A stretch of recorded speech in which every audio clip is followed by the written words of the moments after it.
Hello students, I welcome you all in the problem solving class of isomerism. आप इसे अच्छे से देखिए, जहां पर आपको जरूरत हो आप वीडियो को पॉज करिए, आप खुद से बनाइए, फिर हमारे सॉल्यूशन से हमारे आंसर से मैच करिए। मैं बिल्कुल श्योर हूं कि आप अच्छे से करेंगे और इससे अधिक लाभ उठाएंगे। In this problem, question is displayed here, so directly come to the solution answer. In this problem we have to determine the configuration of this C double bond C and this C double bond C. तो इस C double bond C में ये C triple bond N है। Similarly यहाँ पर जब multiple bond होता है तो उसका कनेक्शन हम लोग इस तरीके से समझते हैं। अगर C डबल बॉन्ड C किसी एक ग्रुप से अटैच्ड हो तो इसे ऐसा समझा जाता है कि इस ग्रुप से दो C अटैच्ड है। सिमिलरली अगर C ट्रिपल बॉन्ड C हो तो यहाँ पर हम लोग ये वाला ग्रुप जो A ग्रुप है सपोज करते हैं, ये A ग्रुप से तीन C अटैच्ड समझते हैं। तो यहाँ पर C ट्रिपल बॉन्ड C, तो जो नेक्स्ट ग्रुप है यहाँ पर इससे तीन नाइट्रोजन जुड़ा हुआ समझा जाएगा। सिमिलरली इस तरीके से तो इस कार्बन पे अगर हम CIP रूल के अकॉर्डिंगली ये करें तो इसकी प्रायोरिटी फर्स्ट होगी और इस पर इसकी प्रायोरिटी फर्स्ट होगी। ये दोनों अपोजिट साइड है तो ऑब्वियसली ये ट्रांस या ई स्ट्रक्चर है।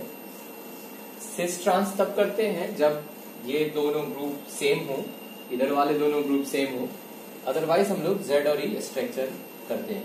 सिमिलरली यहाँ पर ये जो ग्रुप है ये इस पार्ट का ग्रुप, इस तरफ का ग्रुप को फर्स्ट प्रायोरिटी मिलेगा और इसे फर्स्ट प्रायोरिटी मिलेगा। तो ये भी स्ट्रक्चर ई स्ट्रक्चर है। क्लियरली इसको देख सकते हैं हम और इसका आंसर आपके सामने। अभी इस प्रॉब्लम में क्वेश्चन है कि इस दोनों में क्या रिलेशन है, कंपाउंड 1 एंड कंपाउंड 2 में क्या रिलेशन है। तो यहां पर अगर हम देखें तो जो कनेक्टिविटी है ये C का O से है, फिर ये फंक्शनल ग्रुप है। इधर आप देखें इस जगह में, और यहां पर अगर देखें हम तो C का O से C डबल बॉन्ड C ये इधर आ गया, तो चेंज इन कनेक्टिविटी है। तो बायडेंडेंट जितने भी फंक्शनल ग्रुप हैं उसमें वन साइड से अदर साइड अगर चेंज हम करते हैं तो इस टाइप का आइसोमरिज्म मेटामरिज्म कहलाता है। तो मेटामरिज्म कहलाता है। फर्दर अगर हम यहां पर ध्यान से देखें तो इस C डबल बॉन्ड C के अलोंग अगर हम देखें तो ये फर्स्ट प्रायोरिटी ग्रुप है, ये फर्स्ट प्रायोरिटी ग्रुप है, यहां पर ये फर्स्ट प्रायोरिटी ग्रुप है और ये फर्स्ट प्रायोरिटी ग्रुप है। इस तरीके से हम देखें तो ये अपोजिट साइड है और ये सेम साइड है। तो ये Z स्ट्रक्चर है और ये E स्ट्रक्चर है। तो ये ज्योमेट्रिकल आइसोमर्स भी है। तो इस तरीके से इसका दोनों आंसर होगा B और C।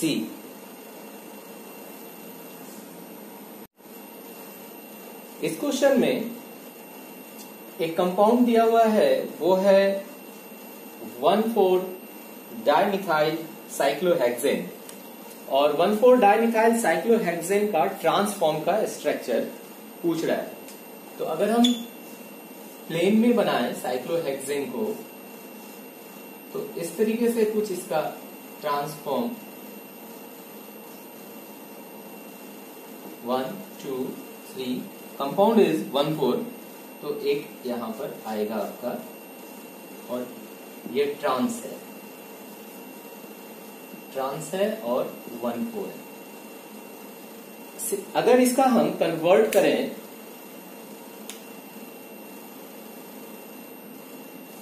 तो ये आपको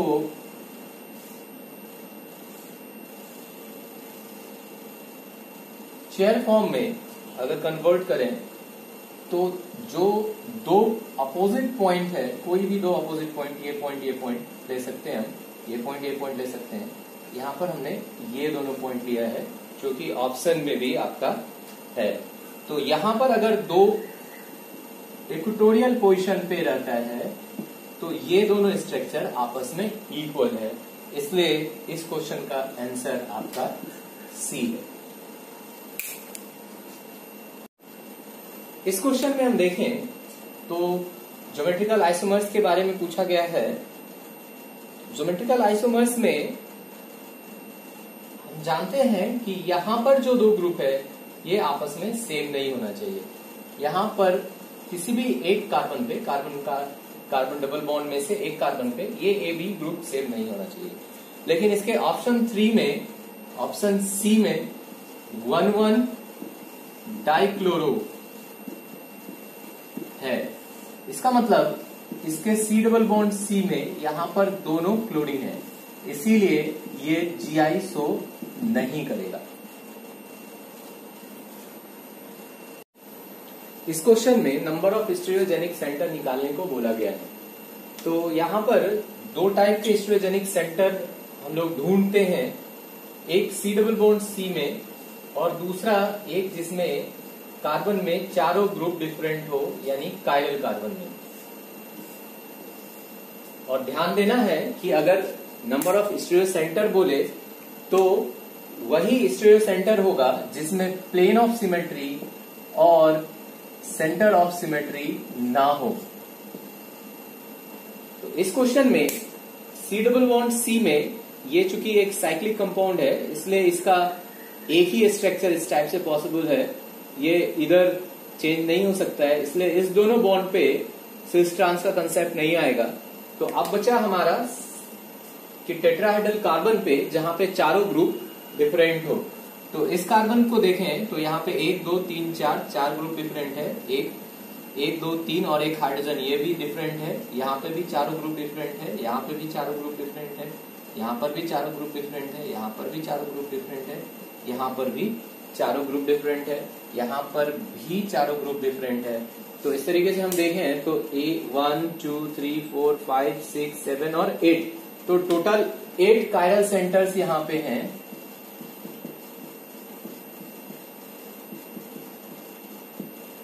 और 0 GI सेंटर्स हैं। GI सेंटर में ध्यान रखें कि अगर एक C double bond C pair है जो GI शो करता है, तो इस दोनों को मिलाकर एक स्टीरियोजेनिक सेंटर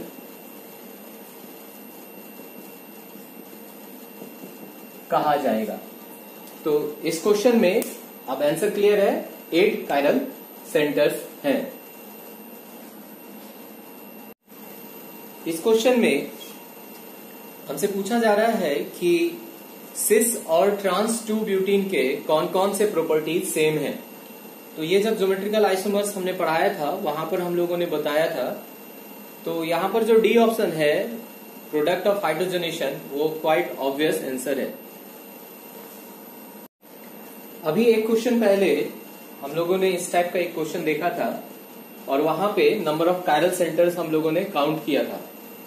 इस क्वेश्चन में भी अगर आप ध्यान से देखें तो आंसर आपका फ्लैश होगा यहाँ पर, तो आपको दिखेगा कि इस क्वेश्चन में भी number of chiral centres easily countable है और आंसर भी यहाँ पर डिस्प्ले होगा।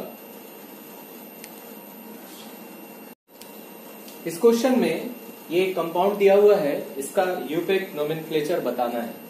यूपेक नोमेनक्लेचर के लिए टोटल नंबर ऑफ कार्बन्स 1 2 3 4 5 6 7 8 है। अगर लोएस्ट ब्रांच दें तो इधर से नंबरिंग 1 2 3 4 1 2 3 4 ये 5 हो जाएगा। तो इसका नंबरिंग पहले करते हैं 1 2 3 4 5 6 7 और 8। अब ये क्वेश्चन काफी इजी हो जाता है अगर हम लोग यहाँ पे ये बता दें कि ये 2 और 3 के बीच, 4 और 5 के बीच और 6 और 7 के बीच जो बॉन्ड है वो सिस है या ट्रांस है, इस तरीके से, या जेड है या ई है। तो सिस और ट्रांस तो इक्वल ग्रुप्स में, ए बी के अपोजिट इक्वल ग्रुप्स में अगर हो तो होता है, इसमें तो जेड और ई ही बताना होगा। तो इस जगह पे अगर हम देखें तो ये सी डबल बॉन्ड सी का डोमिनेंट ग्रुप इस साइड है और इसका इस साइड है, अपोजिट साइड है। तो ये ई, यहां पर देखें तो ये डोमिनेंट ग्रुप है और ये डोमिनेंट ग्रुप है, तो ये जेड। यहां पर देखें तो डोमिनेंट ग्रुप इस साइड, ये ग्रुप इस साइड, तो ये भी Z। अगर इस तरीके से देखें हम तो हमारे पास 2E 4Z और 6E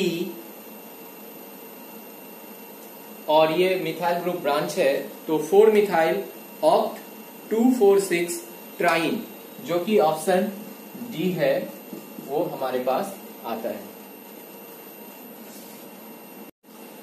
इस क्वेश्चन में भी number of chiral centres calculate करना है और ये काफी आसान है। आप क्वेश्चन देखें, कैलकुलेट करें, वीडियो पॉज करें, फिर उसका आंसर नीचे फ्लैश होगा, फिर आप उससे कंपेयर करें।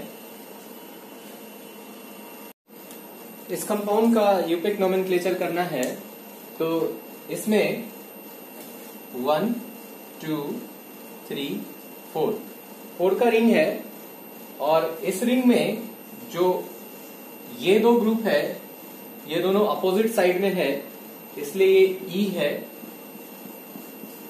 तो इसका जो नोमेनक्लेचर है वो अकॉर्डिंगली काफी इजी है, आप सोचिए और इसका आंसर दीजिए। तो इसका आंसर है 1,3-डाई E इथिलीन साइक्लोब्यूटेन।